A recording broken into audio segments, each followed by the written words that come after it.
ஒரு பிஜியில் இருக்காங்க இல்லையா, பிஜியில் வந்து ஒரு சில பிள்ளைங்க வந்து எது பார்க்குதோ பிடிக்குதோ எடுத்து வச்சுப்பாங்க. இது நீங்கள் நிறைய கேள்விப்பட்டிருக்கீங்கன்னு நினைக்கிறேன் இல்லையா? ஒரு படத்தில் கேள்விப்பட்டிருக்கேன் மேம். இது சூர்யா படத்தில் வந்து அந்த அப்பாவுக்கு வந்து ஒரு இது மாதிரி இருக்கும். அதாவது தன்னோட பையனே வந்து ஒரு வித்தியாசமான பொருள் வச்சு தான் ரக்கத்தை ஒழிச்சு வச்சுப்பாங்க.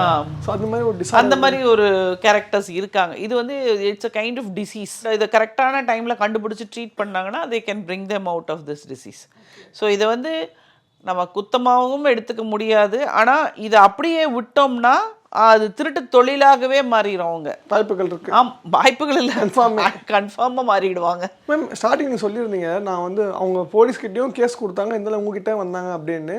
போலீஸ் அதை என்ன மாதிரி ஆக்ஷன்ஸ்லாம் எடுத்தாங்க? அவங்க வச்சு பிடிச்சாங்களா மேம்? அது போலீஸ் என்ன பண்ணிட்டாங்க, போலீஸ்கிட்ட போயிட்டு போலீஸ்கிட்ட வந்து அவங்க அப்பா என்ன பண்ணார், போலீஸ் மிரட்ட ஆரம்பிச்சிட்டாங்க. வந்து வீட்டில் இருக்க எல்லாரையுமே, அவங்க பொண்ணு அவங்க ஒய்ஃப் எல்லாரையும் மிரட்ட ஆரம்பித்த உடனே இவர் வந்து இது நமக்கு தேவையில்லைன்னு சொல்லி இவரே ஒரு நகையை செஞ்சு அவங்களுக்கு கொண்டு வந்து இங்கே தான் கடந்ததுன்னு கொடுத்துட்டு அதை வந்து ஆக்சுவலாக இவர் தான் பண்ணார். அதை நகையை கொண்டாந்து போட்டு இருக்குதுன்னு எடுத்து கொடுத்து முடிச்சுட்டு அதுக்கப்புறம் இதை நம்மகிட்ட போலீஸ்கிட்டையும் அந்த யார் பொருளுக்கு சொந்தக்காரரோ அவங்களையே கூப்பிட்டு இதுதான் என் நகைன்னு நீ போய் சொல்லிடுப்பான்னு இவங்களே நகையை வாங்கி கையில் கொடுத்து நகையை சொல்லிட்டு கேஸை வாபஸ் வாங்கினதுக்கப்புறம் உண்மையை கண்டுபிடிக்கிறதுக்காக நம்மக்கிட்ட வந்தாங்க.